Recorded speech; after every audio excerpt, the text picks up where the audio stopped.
All right, so we were talking in the car about how a couple weeks ago, like everybody was on the receivers and about how bad they were. And Jordan Matthews' comments came out that it's a tough place to play for the receivers, stuff like that. And we talked about how cornerbacks are atrocious. So everything being said, if you're at the end of the season and you're looking at the draft with the receivers being as bad as they are, the cornerbacks being as bad as they are, and any other holes, where do you think they should address first? Wide receiver. Draft? Wide receiver, wide receiver, wide receiver. I agree the corners are bad. I do like Jalen Mills' future. I think he can play in this league a little bit.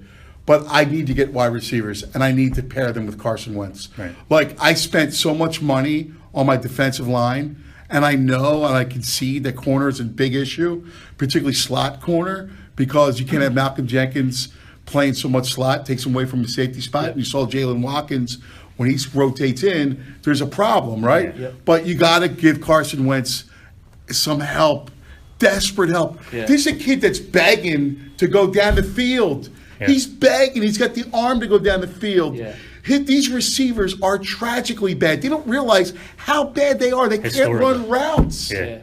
Dorial Green Beckham can't run a route. Awful, yeah. The only thing he can do is an inside slant. Yeah. That's all. He's terrible.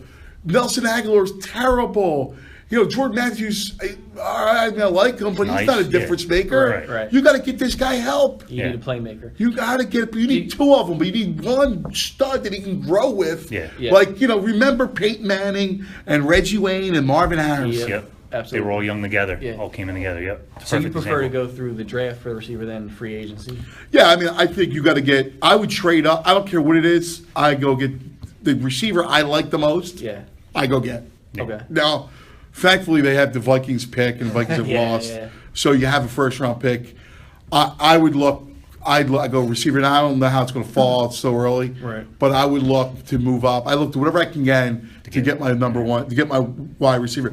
I also want to sign one, and whether that's Pryor, Yeah. right, who's a free agent. Yeah. I know they're talking about Deshaun, and I just don't know that Deshaun, who's a speed guy at this age, Once he loses that step, Right. it's done. he's done, Yeah. right? He Because can't do anything else. He's not on the field enough, too. Like Right. one of the things I worry about Deshaun, and I love what he brings. Who doesn't love you run Right. through a Oh, cover absolutely, two? yeah. But can I count on him? Yeah.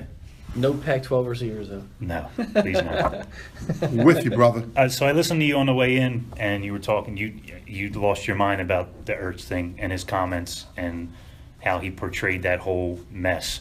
So with all that said about Ertz's toughness and the blocking play and being so magnified, you covered other cities. Would this play in particular, or even the toughness issue, be as big of a deal in other cities as it is here? Because you know how, like, when new players come here, Right. the first thing they say in their press conferences, we know it's a I tough know the town." city is tough Yeah. town. Would it be? Oh, it is, but it's something. I was in Chicago. I was in New York. It wouldn't be portrayed any different. Right. I mean, look, it's not about being like Mr. Tough Guy type of thing. Just like you got to make the block. Like Right. Yeah. like that stuff that when you think about the AFC North, right? Like Pittsburgh and Baltimore Yeah, and yeah. Cincinnati. Like those teams were like. You got to be tough. Yeah. In that sense, you got to so you at least got to take the block. Like Yeah. I'm not saying that you need a decleater or you're trying to hurt anyone. Of course not. But you got to you're a tight end, man. Yeah. You got to block. You're a big kid. Yeah, That's absolutely. it. Like and you get no points for me because you're playing through cramps. I'm sorry. Like you got to play. That's bad, yeah. Now in other towns, like it matters here. Yeah. Yeah. See, where people confuse like we're tough.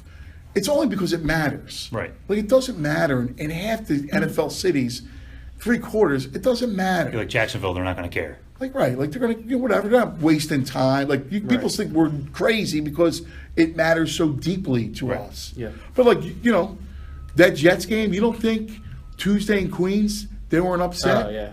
Oh yeah, Absolutely. Like they're freaking out. Yep. Like you believe these mutts? Yeah. They quit on Monday Night Football. Yeah. They quit. Yeah. So they're freaking out. Then Chicago, like the Bears. You don't think they're Yeah. freaking out over that? Yeah. Sure, they're freaking out over that. Yeah. course. And the thing that's driving me crazy about this team right now is we're not out of line for expecting you to play tough, and we're not out of line for wanting you to catch the ball, but they're treating us like, don't talk to me about drops. Or, of course, I saw Carson run out of bounds, so of course I'm going to pull up. But, Right. we're not stupid fans. Right. Like, we get it. So they're treating us like we're out of line. That bugs me so much about these guys. I know. Specifically that receiving core. That whole offensive group is driving me up a wall. I'm with you. Yeah. So we touched on Doug last week.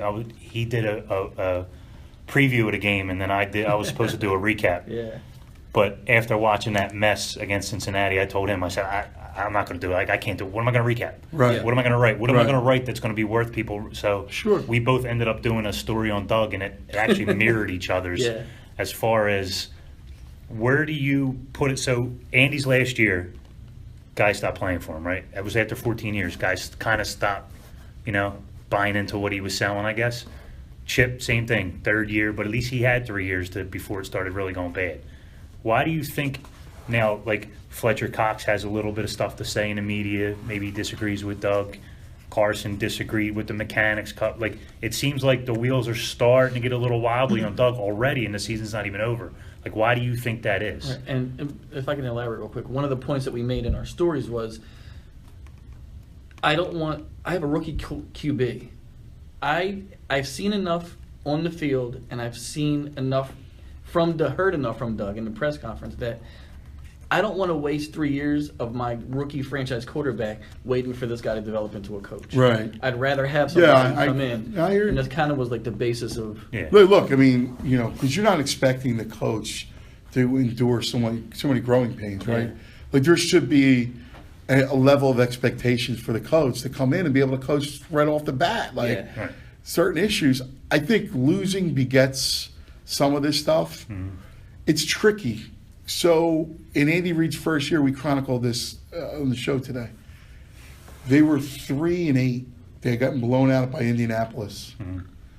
They're at a crossroads. They had 3 straight. Imagine this: you're 3-8. You have 3 straight road games coming up, and you have a Week 16 bye. And it's the first year you're young. Yeah. You got a rookie quarterback. They lost all 3 of the road games, but they played tough. Mm-hmm. They didn't beat the Patriots. They didn't have this is over Christmas. They have a bye week. They didn't have to come back, and they beat the Rams, the greatest show on turf. That was, to me, coaching. Yeah. Yeah. Like, he let them know, like, all right. And to me, I'm going to learn a lot on Sunday. Absolutely. With Doug when I see how this Big team week. is. How are they prepared? Yeah. How do they come out? Listen, guys are guys. They need to be led, right? Young people need to be led. Right. And we'll see. I'm willing to give them a benefit of that. Now, if John Gruden came to me today and said, I want to go coach Carson Wentz, Yeah. well, I'd be Have a nice fooled. day, Doug. Right. I mean, honestly, it's just a guy who has a proven resume. Yeah. Right. And I'm not even talking about Super Bowl. The guy knows how to coach. He knows how to Right. Exactly. be a quarterback whisperer. He does the quarterback camp. That's legit. Yeah. Yeah.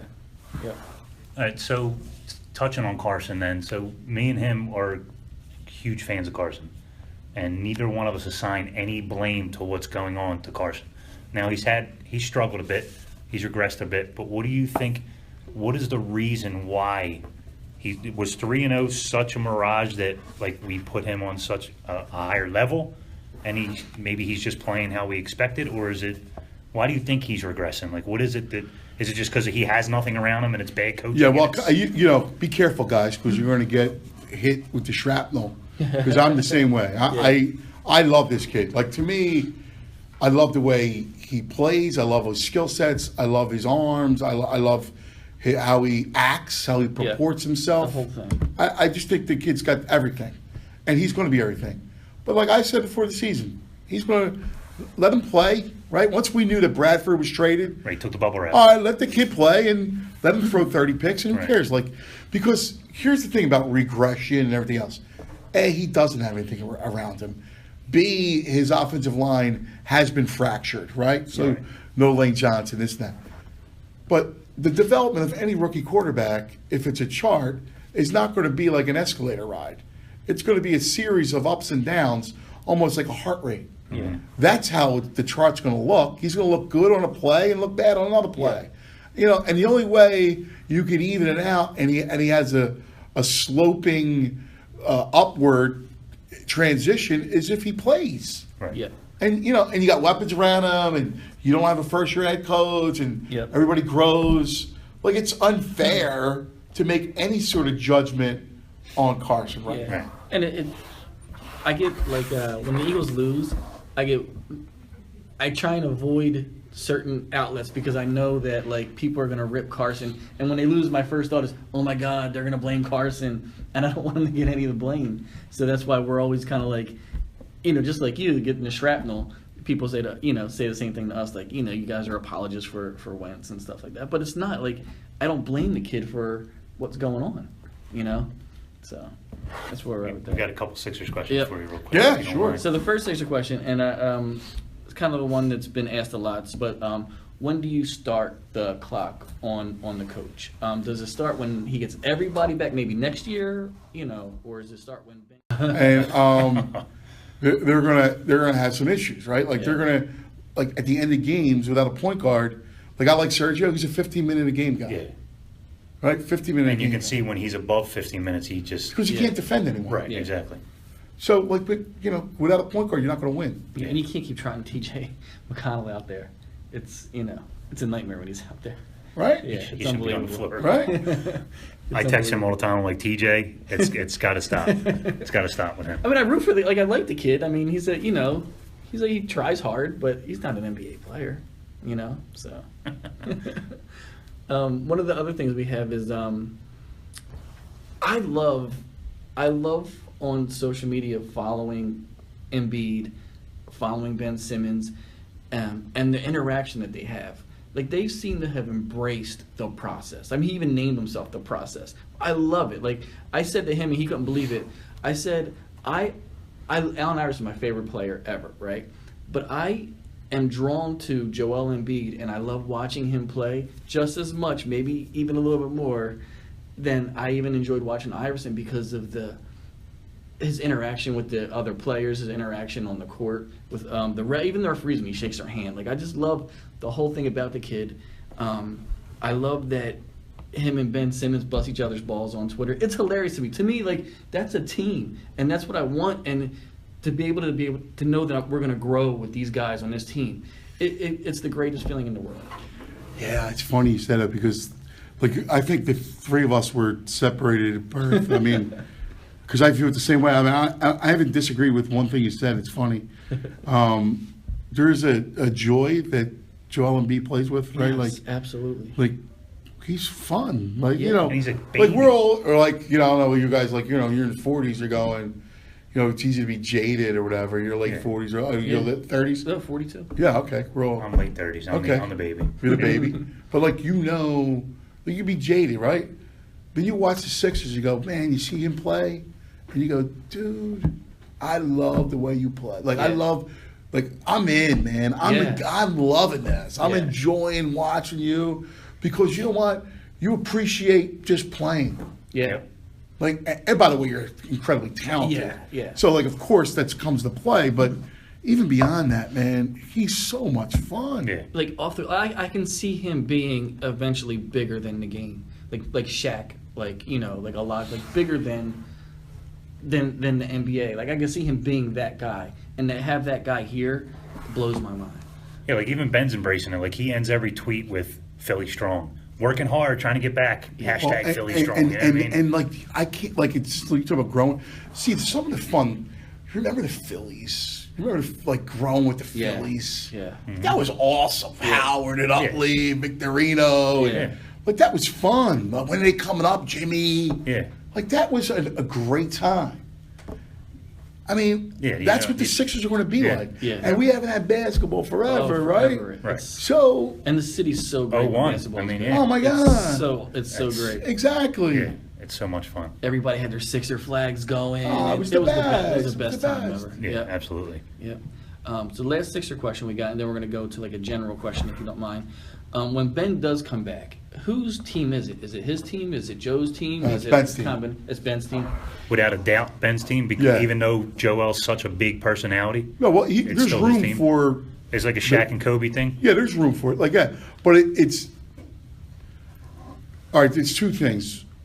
You're asking, like, whose team is it on the floor? Yeah. Or whose team is it publicly? Whose team is it on the floor? Like who's it On the for? floor, it's going to be Ben because he's the point guard. Yeah. So the point guard, he's the quarterback. Right. It's got to be his team. He's got to be the kid. He's got to be the guy. Right. Joe, everybody's going to fall in love with Joel. He's Yeah. the face. They already have, Yeah, right? yeah, yeah. And they're going to view Ben more critically Right. because he's the regal, Yeah. coming in like he's LeBron, Yeah, yeah. right? The one and doneer. Yeah. Yeah. This like gifted player. So he's going to be viewed differently. Yeah. Than Embiid. Embiid's just, they're like, just people just loving Embiid. Like, Yeah. oh my God. So they're always going to love Embiid more. People love the big man. Yeah. Right? And they're going to be hypercritical of Ben, but ultimately they're going to win with Ben. Right. Because Ben is going to be the distributor. Ben can do so much on the floor. Yeah. He's so special, and he's going to be the glue to the whole thing. Yeah. And look, I mean, it's going to be no different than what they're building is they're trying to build the Showtime Lakers. Yeah. Magic, Jabbar. Right. Ben, JoJo. Right. And the other guys don't seem like I don't know where Noel doesn't fit anymore. Noel be gone. Jalil, I find more beneficial him coming off the bench, even when they're all. They're going to try to together. play together a little bit. Yeah. I think what's going to happen, like they're going to move. Obviously, going to move one of the bigs. Yeah. I don't know that they're going to move Ja. They may. He seems to be embracing his role a little bit. Yeah, too. no, he's a good kid too. Yeah. Like he's not. I would be like Nerlens. I get rid of. Yeah, Yeah, absolutely gone. He's already, I think he's already mentally ill. Yeah, he is checked out. Yeah. Yeah, So he'd be first to go. Yeah. But like you got to think about Ja, what's out there. Like I would only entertain moving Ja if I got some great piece in return. Yeah. Yeah. But I'm not looking to dump him. But Right. if they can't play together, I think I'm okay. If he comes off the bench, I'm okay only because of his defense. He's instant offense. Yeah, off the bench. I mean, you'd prefer that kind of talent. Yeah, to be starting. Yeah, absolutely. But Dario's a good bench kid. Like Yeah. first six man, can do a lot of different things. His shot's already improved. It will improve. Yep. He's tough. Go board. Yeah. Yeah. His thing going forward will be who's he match up with defensively. Right. Yeah. Because there is a bit of tween thing Yeah. going on there. Yeah. Yep. It's the last question. We'd like to end with this because we're always interested in just all the different answers that we've received for this question so far. Never So, got the same answer. Yet. Never gotten the same answer for it, which is makes this question awesome. So, you're allowed to be the GM of any one of the 4 teams for a day throughout that team's history. What team do you pick? And you can go back and change one move from that franchise history for that day. One move that you can change in any one of the 4 teams. Which one is it?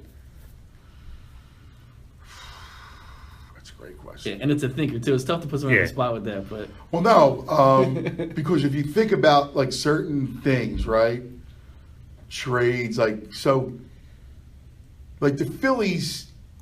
If you look at I kind of mostly agree with, I would have did the Doc.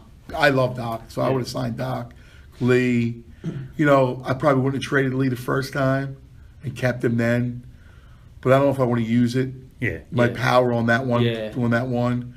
Then there's the goalie with the Flyers that'll get me a cup. Cujo. Do I go? We heard that answer. Do I go? Sixers. There's plenty of times they messed up. I could now go back in time and take Kobe, right? Like I can go get Paul Pierce. Probably, I would draft like that draft. Remember that you could pair with Iverson. You could take Paul Pierce or Dirk Yeah. Nowitzki. That took might be Larry my Hughes. number one. Although I know he's hurt and Brandon Graham's played well, but I was such an Earl Thomas fan yeah, that I want to go back and take Earl Thomas. yeah. But You think you got does to that Sixers? do I? What does that mean? Do I don't get Does a that world alter the championship? franchise, No, yeah. it doesn't alter the franchise enough. But Paul Pierce would almost 100% alter that franchise. I choose that. yeah. Yeah, taking Paul Yeah. Pierce. Yeah, notice how I went through all 4. I thought you were going to go Cujo. Martinez went Cujo. Yeah, Martinez. Oh, he did? He went Cujo. Yeah, he Yeah, did. yeah. It was the first thing he said. Oh yeah, I mean That's funny. He went that. I thought about it, but whatever. Yeah, Yeah. that's what he went. We had Panach went. He would take the keys from Pelly. Wow. Yeah, he went That's a deep on great us. one. He went deep Yeah. on us Oh, on that's that a one. great Yeah, he answer. went Yeah. super deep. Yeah, yeah. Yeah. What did Harry May say? What did Harry say? I think his was I think Wow, it might that's a have been great Eagles, one. but yeah, he said I'd take the keys off of Pelly. That is awesome. Yeah, we were blown away by the answer. So, but I was leaning towards. I thought you were going to go Earl Thomas because I know how passionate you are about that. But the Sixers, I don't like you said. I don't think that would alter the franchise. You know, I think the Paul Pierce obviously. For a with minute, I Iverson thought you were would going be- Brad Daugherty. I thought you were going all the way back there. I thought about it. Yeah. I did. I thought about it. Yep. Yeah. But again, I don't think that it might have. I mean, because you have him with Barkley, but again, you're in the Jordan era, so does Yeah, really. so it might not have made a difference. Yeah. So, But that's a great answer though. I think Paul Pierce would be yeah, that absolutely. would change those 2000s for the Eagles Yeah. or the Sixers. You know what I mean? Yeah. Perfect. That's it, man. I mean.